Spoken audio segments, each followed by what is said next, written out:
Untuk mengungkap kasus mertua yang membunuh menantunya di Jawa Timur, hingga Kamis pagi polisi sudah memeriksa 2 orang saksi. Jumlah saksi bisa bertambah sesuai dengan kebutuhan materi pemeriksaan.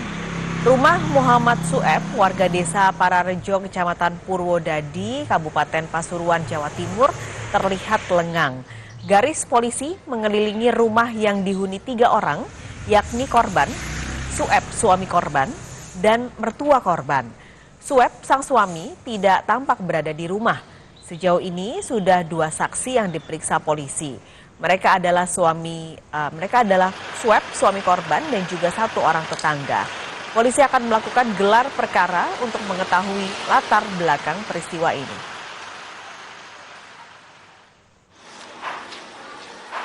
Sampai saat ini untuk saksi kita sudah lakukan pemeriksaan terhadap 2 orang. Nanti akan bertambah mungkin untuk menambah keterangan lainnya. Perkembangan informasi soal kasus mertua membunuh menantu akan disampaikan jurnalis Kompas TV Babul Arifandi dari Pasuruan, Jawa Timur. Babul, apakah sudah ada pernyataan dari polisi apa sebenarnya motif pelaku? Ya, Pak Kalis dan juga saudara, perlu kami informasikan dari Pasuruan, Jawa Timur terkait dengan peristiwa berdarah di mana seorang menantu yang tengah hamil muda dihabisi oleh mertuanya sendiri. Dan Pak Kalis dan juga saudara, hingga dengan siang hari ini, Kamis siang hari ini, belum diketahui motif pasti dari peristiwa berdarah ini. Polisi sudah melakukan beberapa tahap-tahap penyelidikan, seperti memintai keterangan saksi. Ada 2 orang saksi yang sudah diminta keterangan, yakni suami korban dan juga tetangga yang berada di sekitar lokasi kejadian atau di lokasi kejadian waktu itu.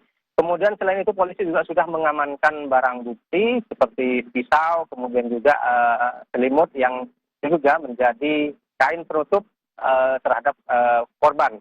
Dan hari ini rencananya polisi akan melakukan gelar perkara untuk memastikan apakah motif ini karena pengaruh alkohol, pelaku dipengaruhi alkohol ataupun ada motif lain.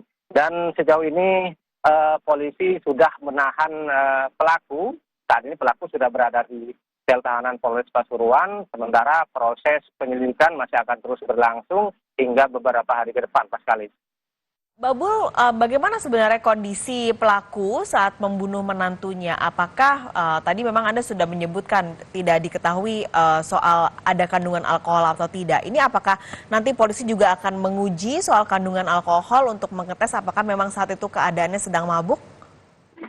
Ya, ada sejumlah informasi yang kami dapatkan ketika berada di lokasi dari warga ataupun dari kerabat korban. Informasi-informasi ini kemudian memunculkan dugaan terkait dengan penyebab pelaku menghabisi korban. Dugaan yang pertama adalah bahwa pelaku ini ingin melakukan ruda paksa pelecehan seksual kepada korban, namun korban menolak sehingga pelaku kemudian nekat menghabisi nyawa korban.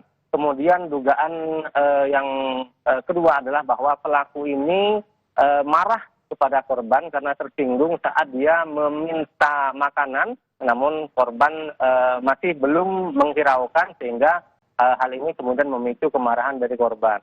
Kemudian dugaan yang ketiga adalah bahwa korban saat melakukan aksinya ini dalam pengaruh minuman beralkohol. Namun dugaan ini cenderung tidak terlalu kuat Pak Kalis, karena selama ini memang pelaku ini tidak dikenal sebagai seorang yang gemar meminum minuman keras. Namun informasi-informasi ini sedang diolah oleh kepolisian untuk mencari tahu penyebab pasti dari peristiwa berdarah yang terjadi pada Selasa sore ini. Sementara proses penyelidikan terus berlangsung dan polisi juga masih mengumpulkan bukti-bukti baru yang didapatkan dari tempat kejadian dan keterangan saksi. Pak Kalis. Nah, lalu apakah Anda juga mendapatkan informasi sebenarnya hubungan pelaku dan menantunya selama ini seperti apa? Apakah memang para tetangga mengetahui ada hubungan yang tidak baik atau adakah keributan sebelumnya? Ya, pada saat kejadian warga ini heboh bukan karena ada peristiwa berdarah, tidak, karena tidak menyangka bahwa pelaku ini tega menghabisi menantu yang selama ini tinggal satu atap dengan pelaku. Dan selain itu, kehebohan yang terjadi di lokasi kejadian ini dipicu karena warga masih belum tidak percaya begitu Pak Sekali, karena selama ini mereka tidak mendengar baik keluarga ataupun tetangga-tetangga dekat dengan korban dan pelaku ini tidak pernah menyaksikan, apalagi mendengar bahwa antara korban dan pelaku ini terjadi cekcok ataupun pertengkaran. Dan peristiwa ini sendiri baru diketahui pada sore hari ketika